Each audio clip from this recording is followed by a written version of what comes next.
Have you ever visited an invisible museum cut out of the sand dune in Denmark?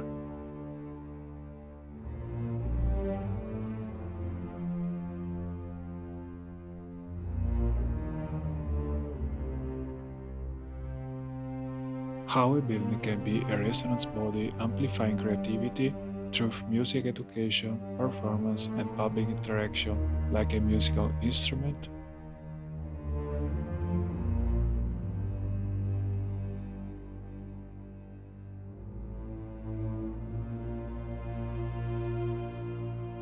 What was Jørn Utzon's final masterpiece, a dynamic and active hub for future architects? This road trip was made in collaboration with Clever, a leading Danish company in electric vehicle charging.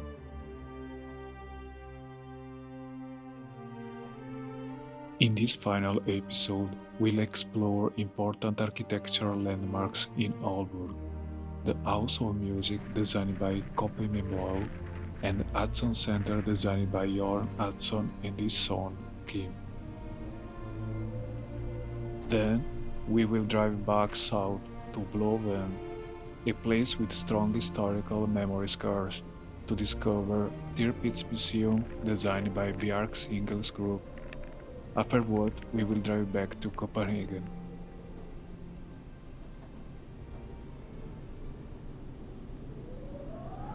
We are on the Aalborg's former industrial waterfront. This area along the Limfjord was once dominated by shipyards and heavy industries that declined by the 1980s, leading to a major redevelopment into a new cultural quarter. Now this is a vibrant area with landmarks like House of Music, Utzon Center, and Kunsten Museum of Modern Art. We arrived here to explore this unique building, the House of Music, designed by Coop Himmelb after an international architecture competition. It is special for its bold deconstructivist architecture, which fuses a music conservatory and concert venue into a dynamic cultural hub.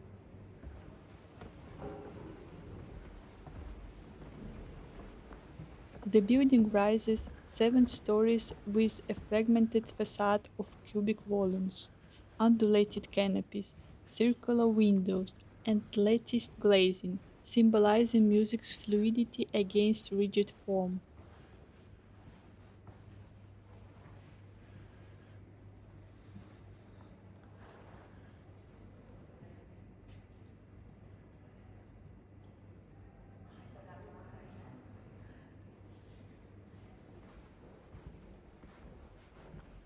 Music is the art of striking a chord in people directly.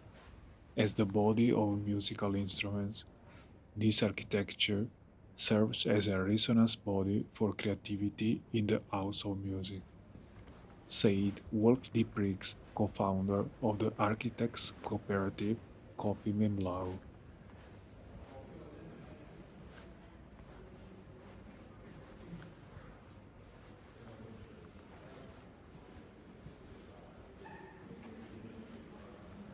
The House of Music was designed as a combined school and concert hall.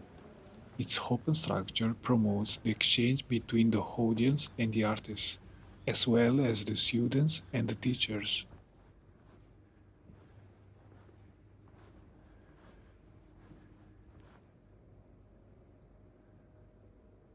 The building is organized around the concept of sharing and synergy, while recognizing the need for independence of the individual institutions it shelters.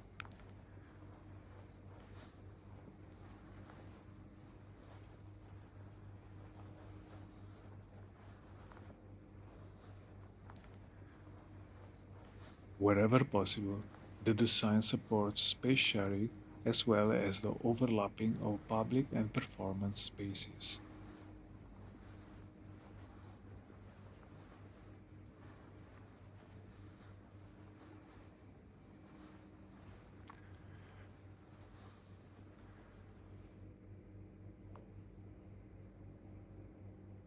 The House of Music is designed with a focus on sustainability and energy efficiency in all aspects of its operation. It earned DGNB Gold certification for concert halls in 2020.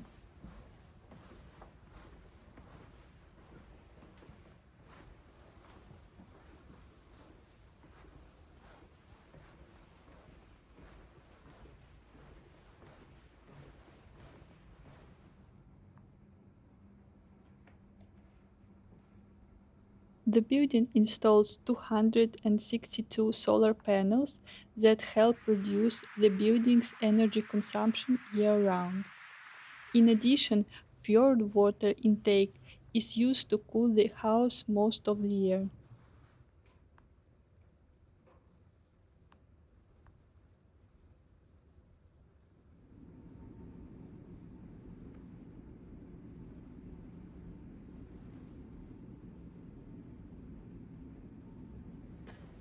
A computer system opens and closes the windows in the building's foyer areas in relation to wind direction, wind strength, CO2 level, and the building's temperature.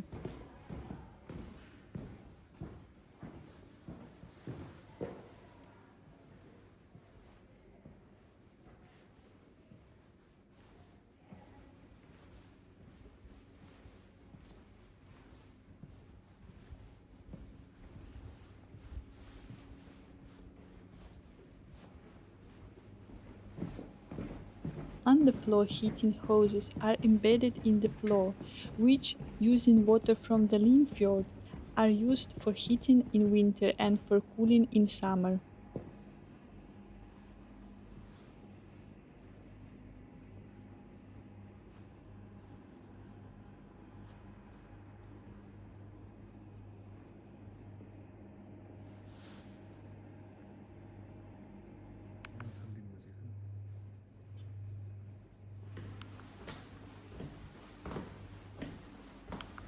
The House of Music is definitely worth a visit.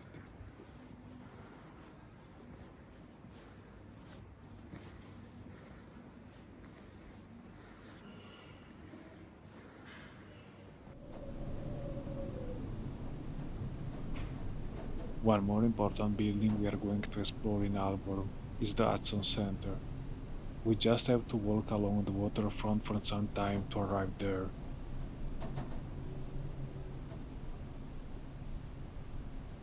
One other cultural aspect of Aalborg are murals that have redefined it from a great port town to one of Scandinavia's leading street art cities.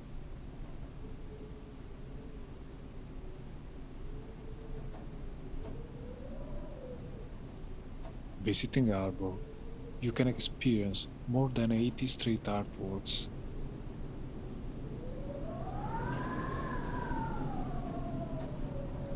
Street art has become part of Aalborg's very special DNA.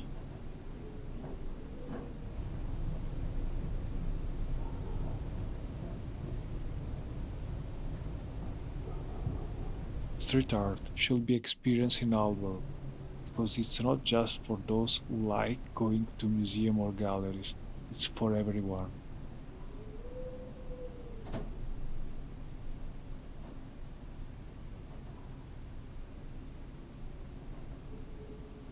In this road trip, we don't have enough time to explore Aalborg street art, so we would like to come back in the future to do so.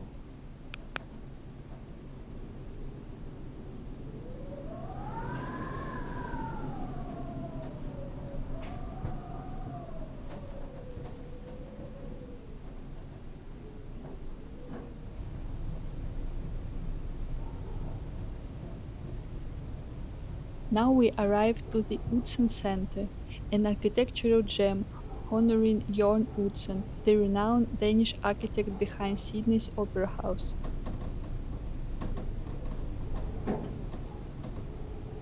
It was the last building to be designed by Jørn Utzon, in collaboration with his son Kim, who provided the final construction drawings.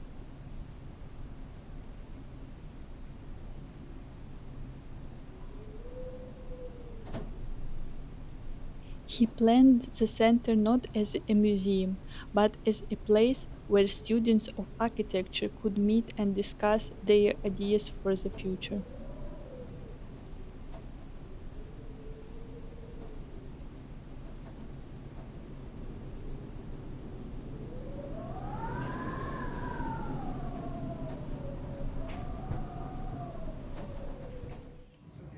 From the bottom of my heart, I hope that the Utzon Center will be a place where good thoughts will meet, and where the students from the School of Architecture will go when they want to be together to discuss their ideas. It will be a power center for architecture and human life in the future, explained Jørn Utzon.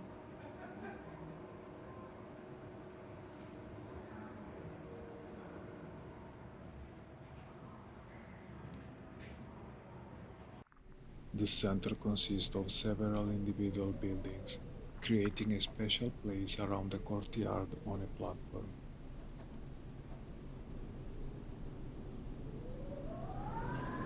The tall sculptural roofs of the auditorium, the boat hall, and the library are set off by the lower roofs of the exhibition and workshop areas.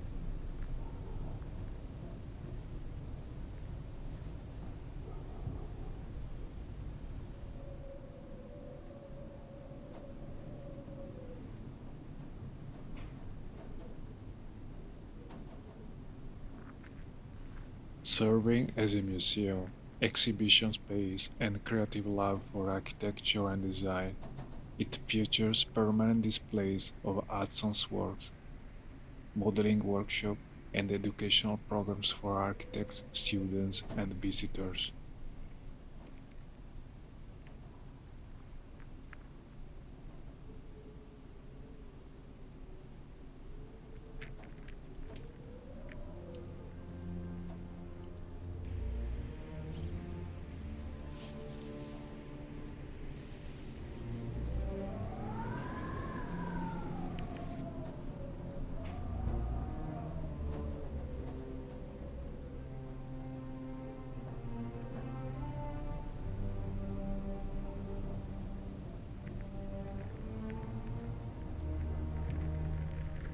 Aalborg has more architecture important buildings like Utzon Museum of Modern Art by Alvaro Aalto or a new Vestre Fjord Park by Adept.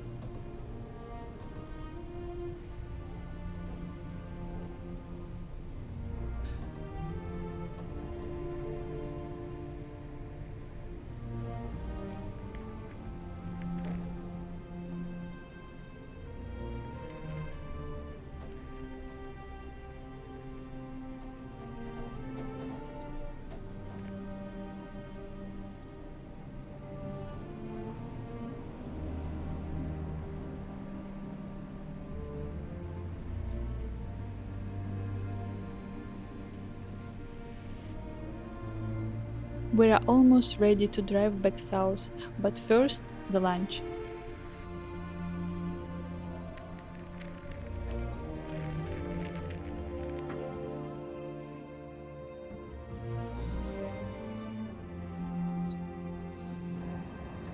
We will miss Aalborg.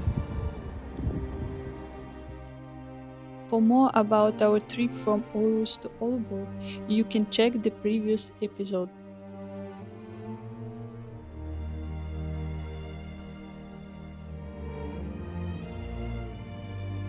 Now we are driving for about 230 kilometers to Blåvand, to the Invisible Museum cut out of the sand dune.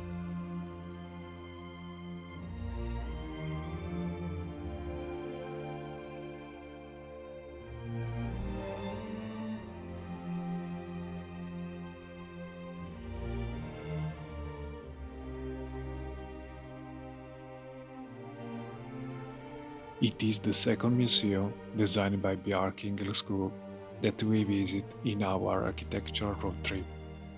You can find a flagged museum in the previous episodes.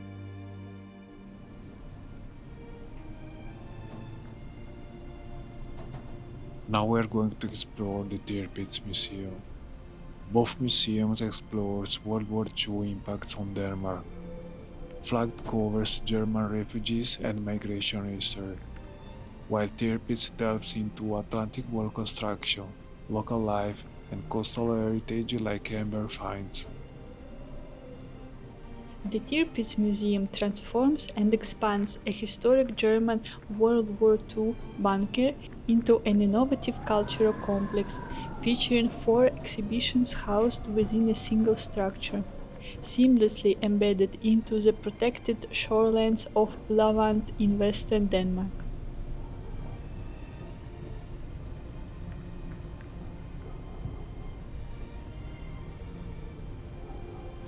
Tirpitz has attracted record visitor numbers since opening and has acted as an important catalyst for the area.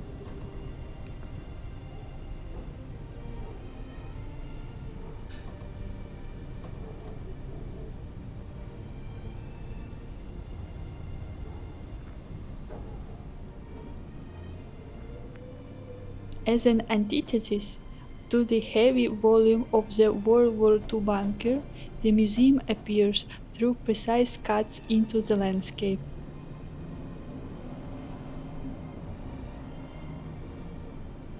The falls land slices channel through the dune beside the bunker, forming passageways. They intersect in the center, creating a light-filled courtyard that creates a new heart of the Tirpitz Museum.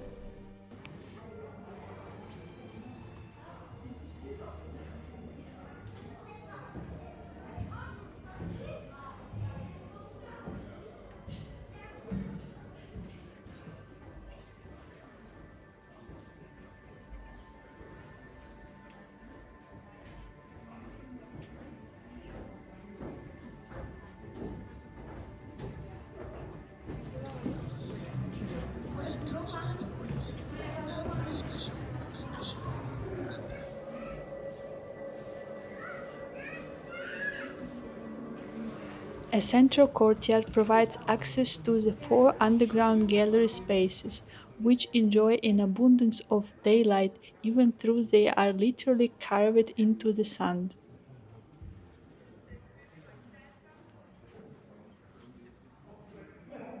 A lot of the measurements and building elements were standardized, which meant that they could be used to make infinite combinations. Each bunker type has its own number, which made it easy for the manufacturer to pick bunkers and put them together. By the end of the war, they had about 400 different types to choose from. In the schedule, you could see bunker numbers that are locked with a square. These are the bunkers that were built in Denmark. A circle means that it was in the planning for Denmark, because it was still on the sketchboard when the war ended. The B is added to the bunkers that were chosen for the position in Blåvand, and the V that this bunker was going to be used in the Tirpitz position. The chimney, for instance, this was a potential weak spot, because the enemy could put in hand grenades. That's why an engineer's designed a clever chimney. If a grenade was thrown inside, it would be redirected and leave the bunker straight away. It would end up in a well that was designed for the purpose.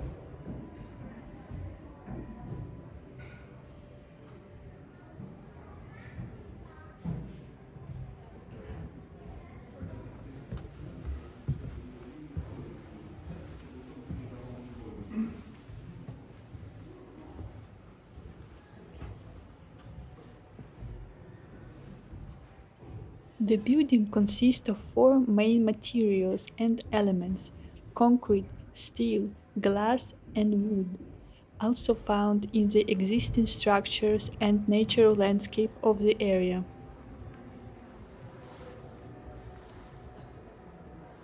The main interior materials utilized throughout the gallery spaces are wood and hot rolled steel applied to all the interior walls. The four themed exhibition spaces were designed by Dutch studio Tinker Imagineers to reflect the war history of the site, as well as the dramatic natural setting.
The exhibition space, named the Gold of the West Coast, is dedicated to the area's amber finds, while the West Coast Stories Gallery hosts a 4D screen telling the history of Denmark's western coast.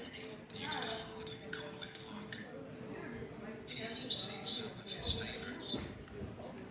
One of his favourites is the piece next to that. He found it.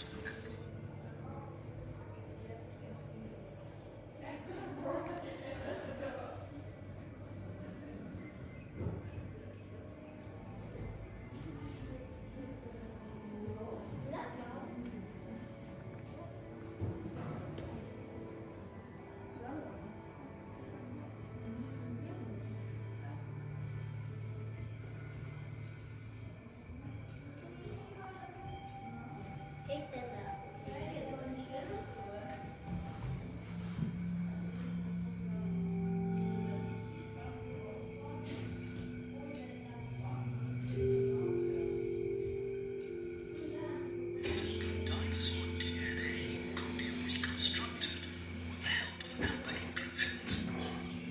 This DNA was taken from a mosquito that had bitten a dinosaur just before it got caught in resin. Scientists think that a big river called Eridanus carried the amber down to a delta between modern-day Gdansk and Kaliningrad, where it was deposited. In the Ice Age, large ice sheets carried parts of the amber further south.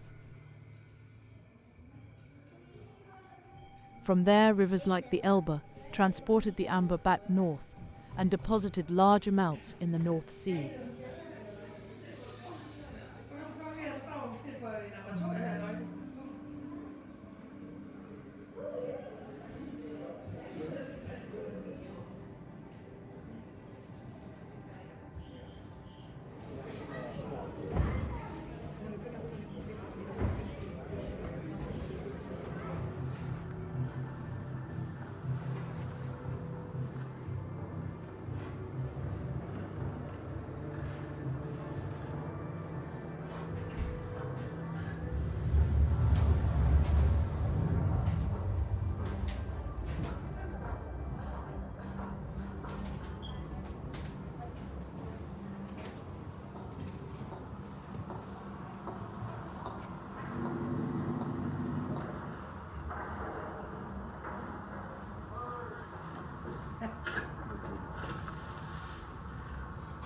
Just imagine the rebellion that would break out if more Germans were brought here, especially to take the work we could easily do ourselves. Do I have any concerns about the money coming from the Danish state treasury? Well, we all have to do what it takes to survive, don't we? Better to survive well than poorly, I always say. Am I a traitor to my country just because I'm trying to make ends meet? It's easy money delivering materials for the bunker construction, especially if you can't quite remember whether you've already been paid for that load. Then you get double the money for the same trip. Clever, huh? There's a shortage of just about every material. That's why we add a little extra sand and gravel. The Germans captured one of these workers. You're as guilty of resistance work as I am. At the moment, we're writing a warning to everyone working on building bunkers out on the west coast. Do you want to hear something? The Germans have started fortification work while also renewing their efforts on previous fortifications.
to walk across it as a group of inspection.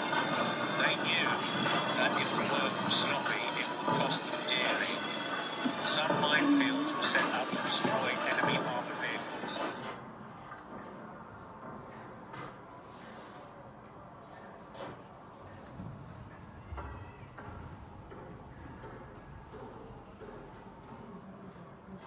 The final exhibit is the Tirpitz bunker itself. From the sunken galleries, visitors can walk into the historic bunker, which grounds the tale of an impressive war machine.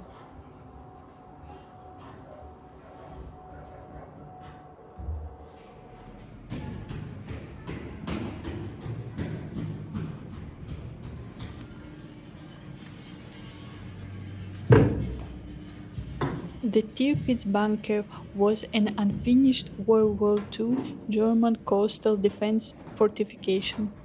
Built near Blåvand as a part of an Atlantic wall, it was designed to house two massive gun turrets to protect Esbjerg harbor entrance.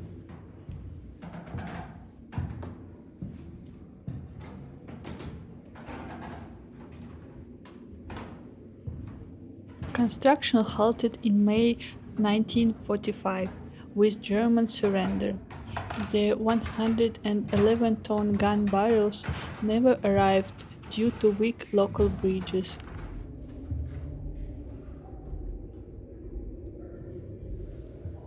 The tower would have contained an elevator that transported the shells and propeller charges upstairs to guns.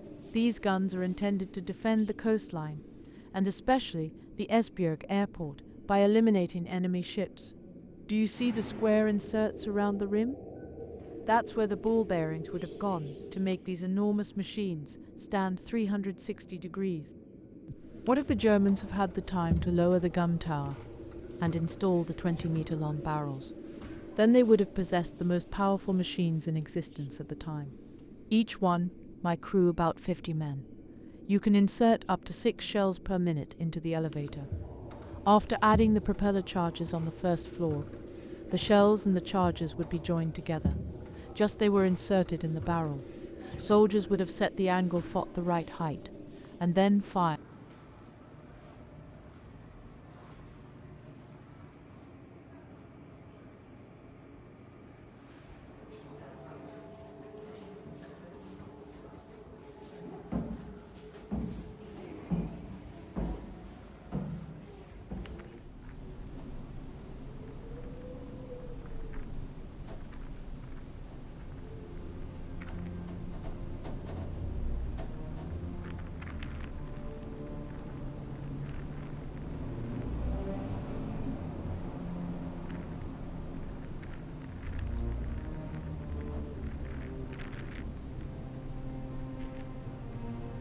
Tirpitz is an incredible, one-of-a-kind experience.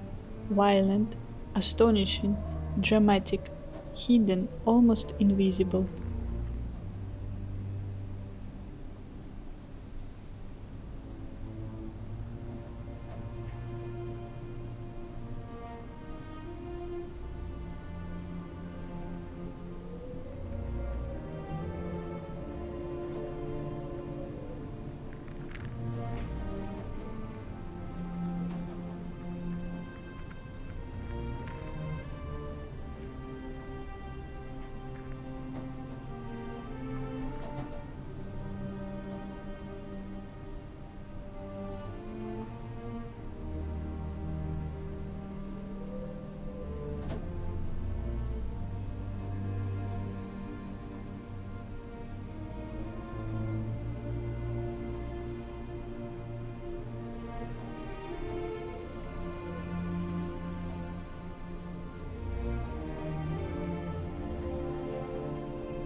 With a lot of emotions and thoughts, we are going to drive to our next stop point, Clever charging station in Odense.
There is a queue for a car charging, but in the end it was quite fast.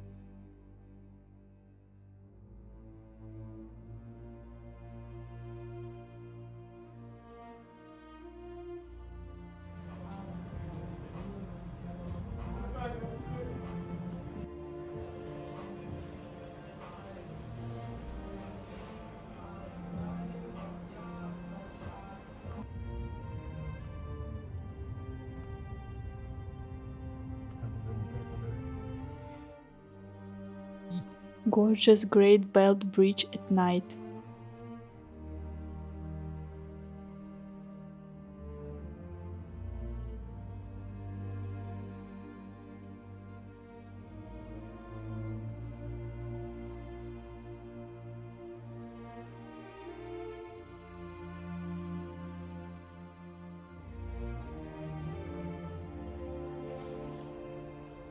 And then we decided to take a walk in the night Roskilde city center for a few minutes.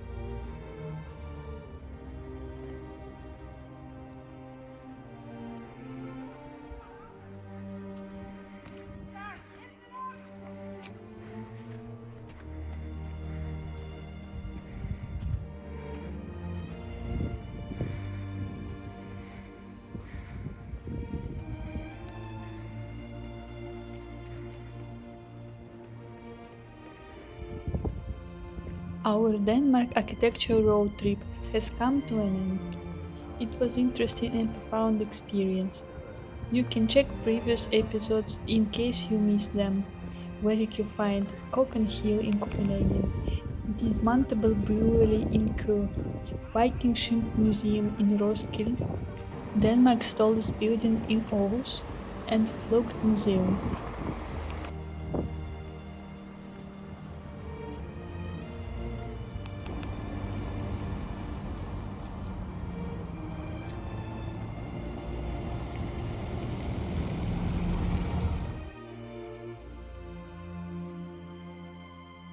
We hope you like this season of Archwalks. See you soon.